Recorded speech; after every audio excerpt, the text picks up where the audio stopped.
Good morning, class of 2024. It's Mr. Shallert, your reading and testing nerd, and we've got a little final countdown, well, to the SBAC. I'll be honest with you. It's not final yet. We have a couple weeks when you're going to start testing, but I just wanted to run through a few things you've probably been hearing in your English classes. First fun fact about the SBAC: if you meet standard, you automatically are eligible for college level English and or math when you get to college. That means you don't need any extra support classes, so you can just focus on what you want to learn. Frees up time, frees up money for tuition for other classes. So that's a big deal. Remember, we've been talking about this a lot.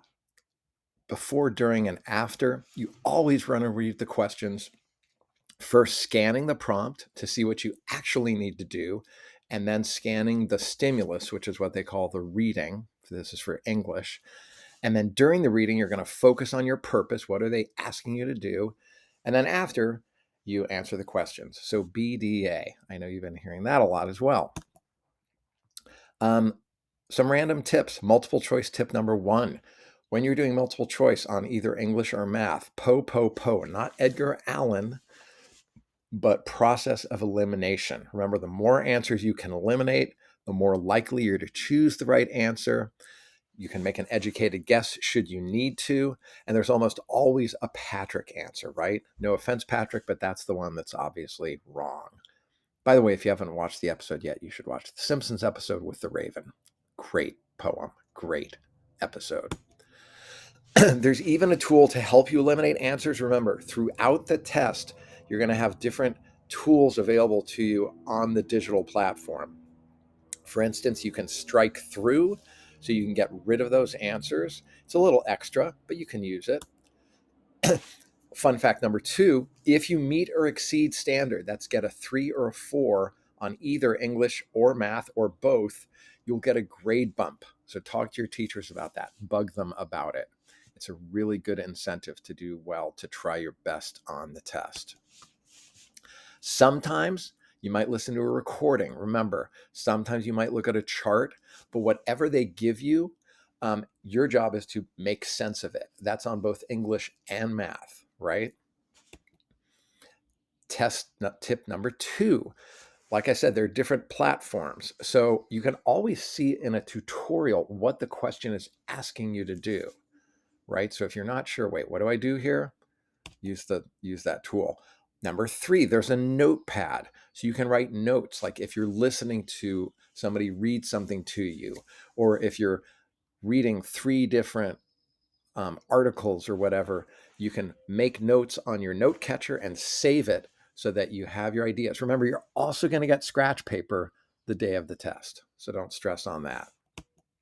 Fun fact number 3, if you show up every day of the test, there are 4 days, and you finish, you're going to be eligible to win some swag, to be in a raffle, good stuff like that. Oh, wait, I forgot.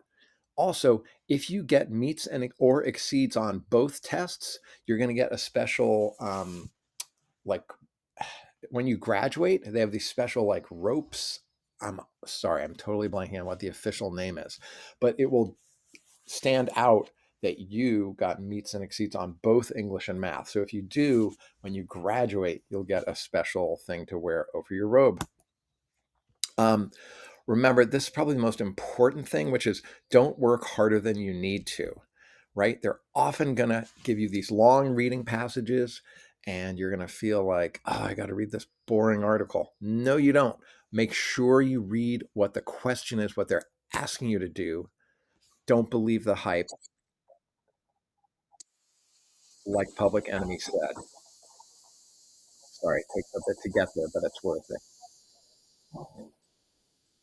Don't believe the hype, basically. Yeah, it does sound like they're trying to trick you. And guess what they are? They're trying to make you work harder than you need to. So your job is to work smarter and beat them at their own game. Okay? Seriously.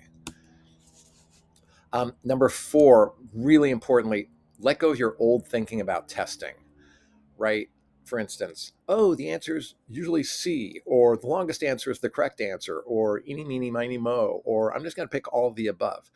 No, the correct answer is E, none of the above. You have tools, you're learning strategies for how to take the test.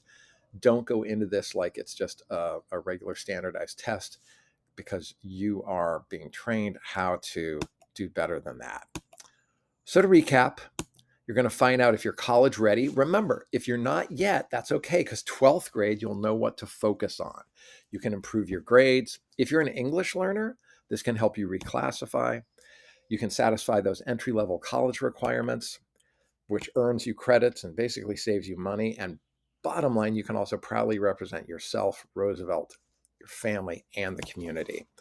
Thanks so much. Oh man, I was going to play a little Backstreet Boys for you, but I guess not. Thanks, everybody. I'll talk to you soon. And again, we'll start testing in a couple weeks. And now I'm going to shut this down.